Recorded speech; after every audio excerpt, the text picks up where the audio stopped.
Hello guys, welcome to முஸ்லிம் மாமி வீட்டு சமையல்.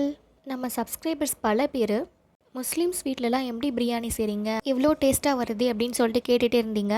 அதனால் இந்த வீடியோவில் எங்கள் வீட்டில் நாங்கள் எப்படி தம் பிரியாணி போடுறோம், அதுவும் chicken biryani easy and tasty எப்படி போடுறோம் அப்படின்னு சொல்லிட்டு ஃபுல் அண்ட் ஃபுல் காமிக்க போகிறோம்.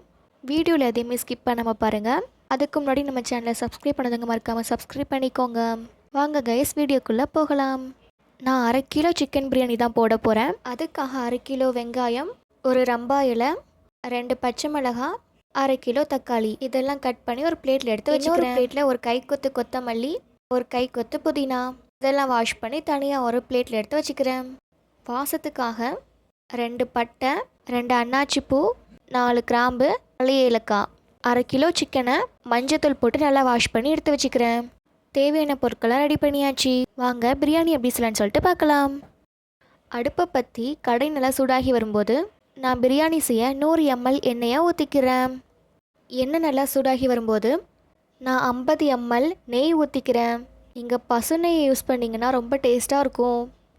நம்ம நெய் எதுக்கு சேர்க்குறோம் அப்படின்னு பார்த்தீங்கன்னா, பிரியாணி நல்லா வாசனையாகவும் இருக்கும், அதே சமயம் ரொம்ப டேஸ்ட்டாகவும் இருக்கும்.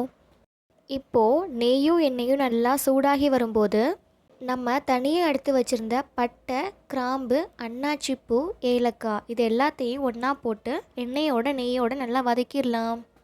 கேஸை மிடில் ஃப்ளேம்லேயே வச்சு நல்லா வதக்கி விடுங்க.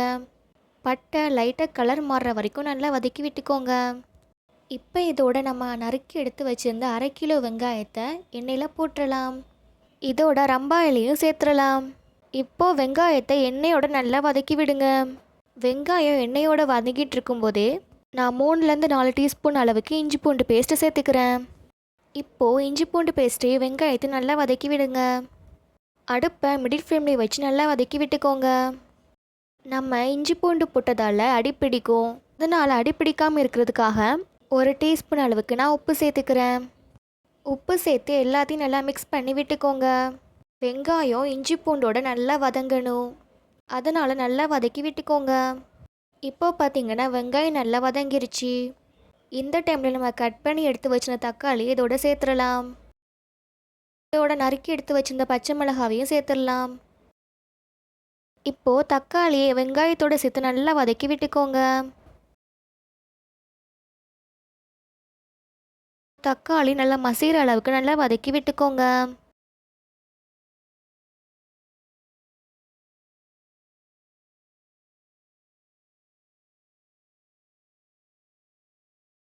இப்போ பார்த்தீங்கன்னா தக்காளி வெங்காயமும் நல்லா வதங்கிருச்சு.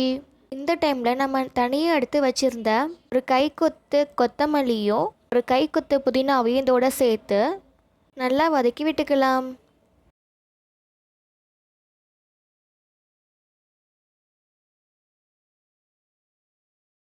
இப்போ இதை எல்லாத்தையும் சேர்த்து நல்லா வதக்கிக்கலாம்.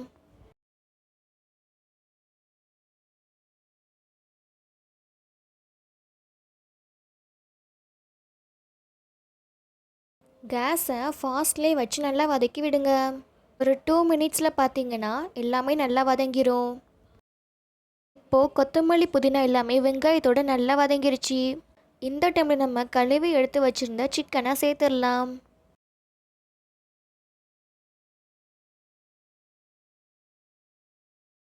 சிக்கனை சேர்த்து அதுக்கு தேவையான அளவு உப்பு போட்டுக்கலாம்.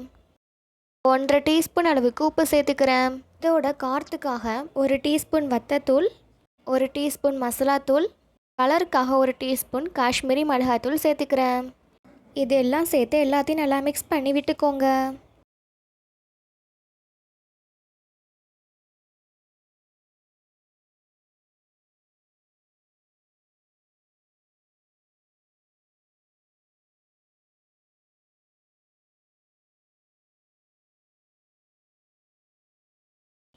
இப்போது அடுப்பை மிடில் ஃப்ளேம்லேயே வச்சு ஒரு 10 நிமிஷத்துக்கு மூடி போட்டு மூடி வச்சிடலாம்.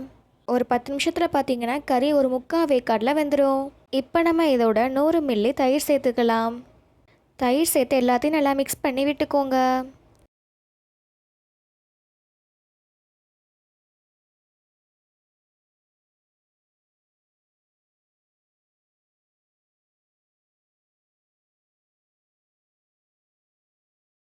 இப்போ நான் இதில் இந்த அளவுக்கு 2 ஆளாக்கு அளவுக்கு நான் தண்ணி ஊற்றிக்கிறேன்.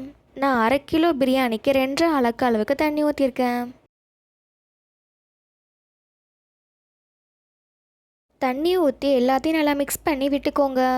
கேஸை ஃபாஸ்ட்டில் வச்சு ஒரு மூடி போட்டு மூடி வச்சுருங்க. ஒரு 10 நிமிஷத்துலேயே பார்த்தீங்கன்னா எல்லாம் நல்லா கொதிச்சு வரும். இப்போ நான் வாஷ் பண்ணி எடுத்து வச்சுருந்த 1/2 கிலோ பாஸ்மதி ரைஸை சேர்த்துக்கிறேன்.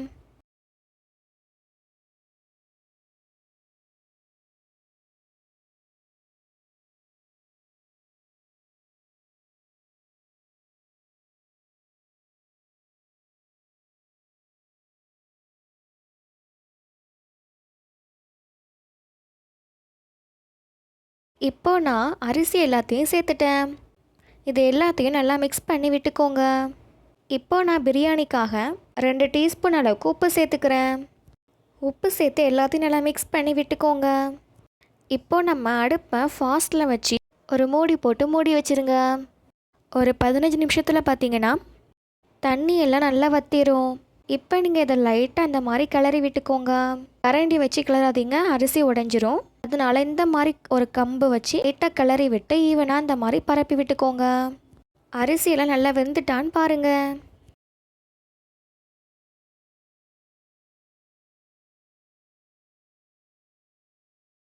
இப்போ பார்த்தீங்கன்னா எனக்கு அரிசியில் கொஞ்சமாக தண்ணி நிற்கிது.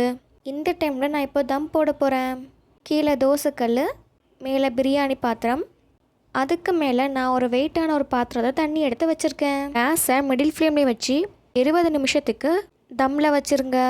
லாஸ்ட் நீங்கள் இறக்கும் போது லைட்டாக ஒரு ஸ்பூன் அளவுக்கு நெய் ஊற்றி இறக்கிடுங்க. அவ்வளோதான் கைஸ், ஈஸி அண்ட் டேஸ்டியான முஸ்லீம் வீட்டு தம் பிரியாணி ரெடி ஆயிடுச்சு.